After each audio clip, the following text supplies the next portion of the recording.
सभी मित्रों को राधे राधे। हिंदी एकेडमी में आपका बहुत बहुत स्वागत है। जैसा कि आप सभी जानते हैं कि हम उपन्यासों पर आधारित क्लासें कर रहे हैं। आज हमारा यूजीसी नेट में लगा हुआ दूसरा उपन्यास परीक्षा गुरु है, जिसके हमने सभी महत्वपूर्ण तथ्यों को इसमें इंक्लूड किया हुआ है। आप वीडियो को स्किप किए बिना पूरी देखिए, इससे आपको बहुत ही लाभ होगा। जितने भी इम्पोर्टेंट फैक्ट हो सकते हैं सभी को मैंने इसमें ले लिया है। आइए करते हैं। इस उपन्यास का सार ही है कि परीक्षा ही सबसे बड़ा गुरु होता है। जब मनुष्य परीक्षा देता है तो वही उसका सबसे बड़ा गुरु होता है। यह उपन्यास का सार है। आइए देखते हैं उपन्यासकार परीक्षा गुरु का उपन्यासकार कौन है। लाला श्रीनिवास दास। कौन है? लाला श्रीनिवास दास। प्रकाशन वर्ष 1882 है। देखिए, अगर हम साथ के साथ प्रकाशन वर्ष भी याद करते हुए चलते हैं तो हमारा इससे कई सारे प्रश्न तैयार हो जाते हैं। जैसे साथ के साथ हमने सभी उपन्यासों के प्रकाशन वर्ष हमें याद होते चले जाएंगे तो बहुत सारे क्वेश्चन हमारे इसमें से कालक्रम वाले भी बन जाते हैं। जन्म समय क्या है इनका? 1850 या 1851। कहीं कहीं 1851 भी मिलता है और 1850 तो है ही। मृत्यु समय है इनका 1907। और कहाँ के? ये मथुरा के रहने वाले थे। यह भी आपको पता होना चाहिए कि कहाँ के रहने वाले थे। इनका जन्म स्थान कहाँ था? मथुरा का। और ये उपन्यास दिल्ली की पृष्ठभूमि पर लिखा हुआ एक रईस व्यापारी पर आधारित उपन्यास है। चलिए देखते हैं उपन्यास को। परीक्षा गुरु उपन्यास को लाला श्रीनिवास दास ने अपनी भाषा में नई चाल की पुस्तक कहा है। मोस्ट इम्पोर्टेंट फैक्ट, आप इसको नोट करते हुए चलिए। इस उपन्यास को सर्वसम्मति से हिंदी का पहला मौलिक उपन्यास माना जाता है और आचार्य रामचंद्र शुक्ल ने भी इसको पहला मौलिक उपन्यास माना है। और इन्होंने विशेष रूप से इसको परीक्षा गुरु को अंग्रेजी के ढंग का, यह पहले आया हुआ प्रश्न है, आप इसको भी नोट करिए, का प्रथम उपन्यास है। किस ढंग का? अंग्रेजी के ढंग का पहला उपन्यास आचार्य रामचंद्र शुक्ल ने किसको माना है? परीक्षा गुरु को माना है। यह पिछले जो परीक्षाओं में आया हुआ प्रश्न है। इस उपन्यास में ईस्ट इंडिया कंपनी का वर्णन भी हुआ है। यह भी क्वेश्चन आया है कि निम्नलिखित में से किस उपन्यास में ईस्ट इंडिया कंपनी का वर्णन हुआ है, क्योंकि यह एक व्यापार पर आधारित उपन्यास है, व्यापारियों पर आधारित उपन्यास है। तो इसमें अंग्रेजी की ईस्ट इंडिया कंपनी की लूटपाट को भी दिखाया गया है और इसी उपन्यास में ईस्ट इंडिया कंपनी का वर्णन हुआ है। आगे बढ़ते हैं। इसमें परीक्षा गुरु उपन्यास में कितने प्रकरण हैं? यह भी आया हुआ क्वेश्चन है। कितने प्रकरण हैं? 41 प्रकरण है, 41 प्रकरण है। और इसमें से प्रकरणों में से इस तरह से क्वेश्चन आते हैं कि निम्नलिखित को क्रम से लगाइए कि पहला कहाँ पर, पहला कौन से क्रम में आएगा। यानी कि जैसे सौदागर की दुकान है, पहला क्रम है इसका, दूसरा पहले नंबर पर है।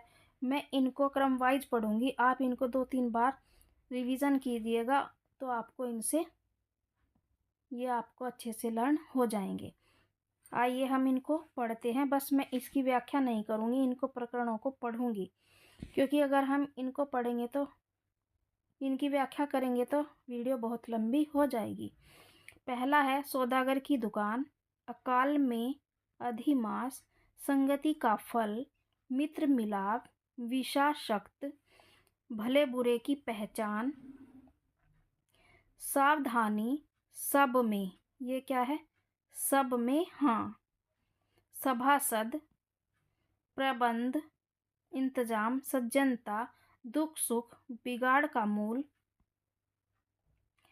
पत्र व्यवहार, प्रिय या पिए, ये फिर नहीं है, पिए है, क्योंकि प्रकरण में अगर ये क्वेश्चन बनता है आने वाली परीक्षा में तो प्रिय की जगह पिए भी आ सकता है।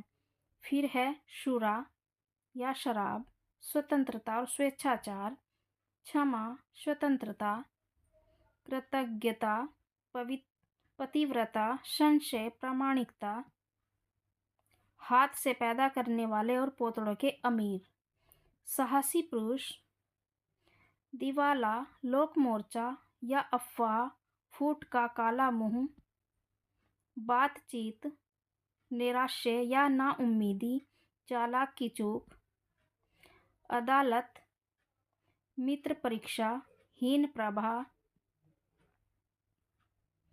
स्तुति निंदा का भेद, धोखे की टाटी, विपत्ति में धैर्य,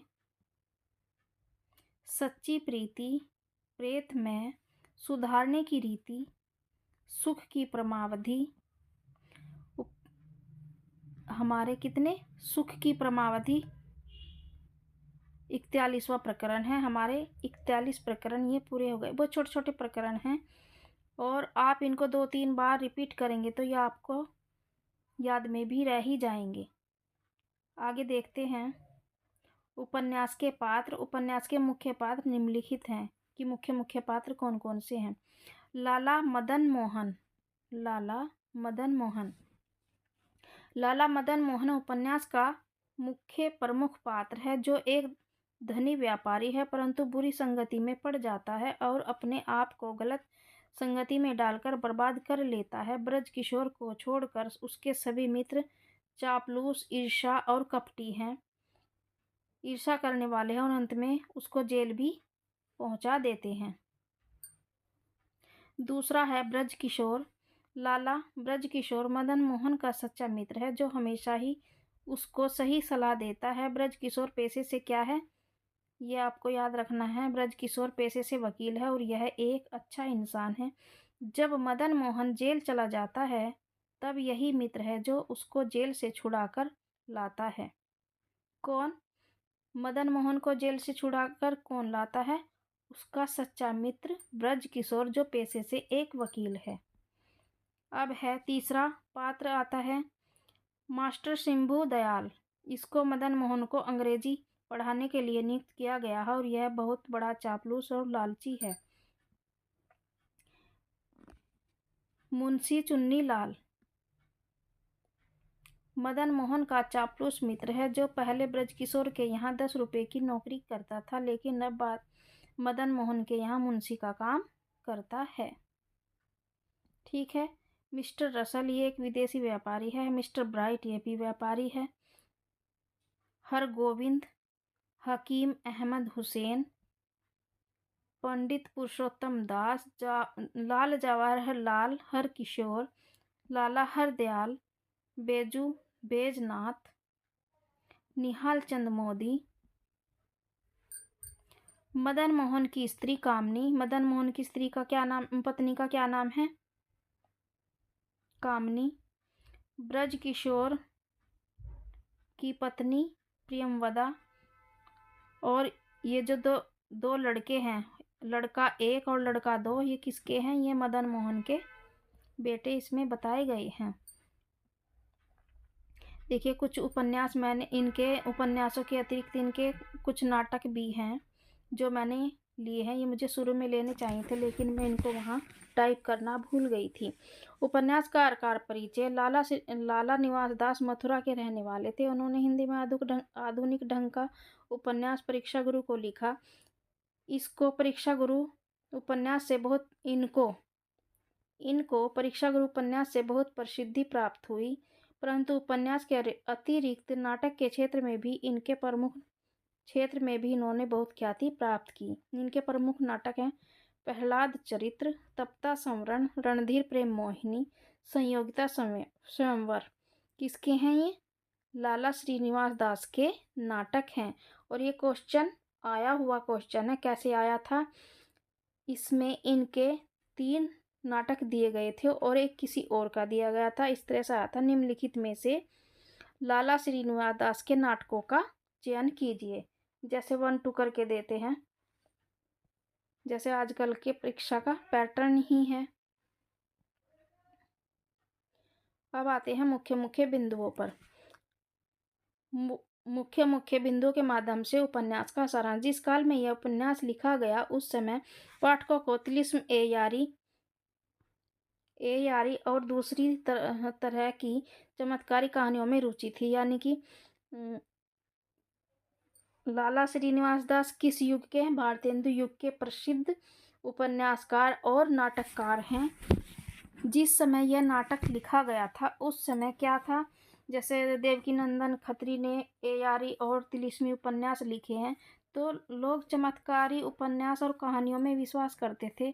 और ये एक धरातल की पृष्ठभूमि पर लिखा हुआ उपन्यास है कि कैसे मित्र और कपटी लोग धोखा देते हैं और कैसे उनका फ़ायदा उठाते हैं। और जब व्यक्ति के पास कुछ नहीं होता तब वह कैसे उससे दूर भागते हैं और कैसे उसके पास भी आकर नहीं फटकते।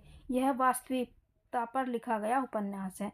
ऐसी स्थिति में लेखक ने उसे समय के यथार्थ को लिखने का प्रयास किया, यह जानते हुए भी कि पाठक यथार्थ से दूर जी रहे हैं, किंतु उनका यह प्रयास सफल रहा, क्योंकि यह प्रसिद्ध उपन्यास भी बना, हिंदी का प्रसिद्ध मौलिक उपन्यास भी बना और प्रसिद्धि भी इससे इनको बहुत प्राप्त हुई। लाला मदन मोहन इस उपन्यास का नायक है। अच्छी संगति और मार्गदर्शन न मिल पाने के कारण तथा अच्छी शिक्षा तथा अच्छे बुरे की समझ न होने के कारण चापलूसों से घिर जाता है, जो उसको लूट कर खा जाते हैं तथा वह अपना सर्वनाश कर बैठता है। लाला मदन मोहन का सच्चा उसका मित्र ब्रज किशोर है, जो हर समय पर मार्गदर्शन करता है, लेकिन कहीं भी वह उसकी बात नहीं मानता और इसके विपरीत वह अपने कपटी मित्रों चुन्नीलाल, शंभुदयाल, हर गोविंद, बैजनाथ आदि मित्रों को अपना हितैषी समझता है। लेकिन जब अपने मित्रों के कारण वह कर्ज में डूब जाता है तथा उसके कपटी मित्र अंत में उसको जेल पहुंचा देते हैं, उन मित्रों में से कोई भी उसकी मदद नहीं करता, तब ब्रज किशोर ही उसकी मदद करता है, उसको कारावास से बाहर निकलवाता है और उसकी खोई हुई संपत्ति भी वापस दिलवाता है। यह इस उपन्यास का सार यही है कि जो बात 100 बार समझाने से समझ में नहीं आती, वह एक बार की परीक्षा से अच्छे से मन में बैठ जाती है। यह कोटेशन भी है। 100 बार समझाने से समझ नहीं आती, वह एक बार की परीक्षा से अच्छे से मन में बैठ जाती है। इसलिए सब परीक्षा को परीक्षा गुरु कहते हैं। देखने के लिए बहुत बहुत धन्यवाद। जो चैनल पर नए हों, चैनल को सब्सक्राइब करें, लाइक और शेयर ज़रूर कर दें। यदि आपको इससे थोड़ा भी लाभ हो तो आप इसको लाइक और शेयर ज़रूर कीजिएगा।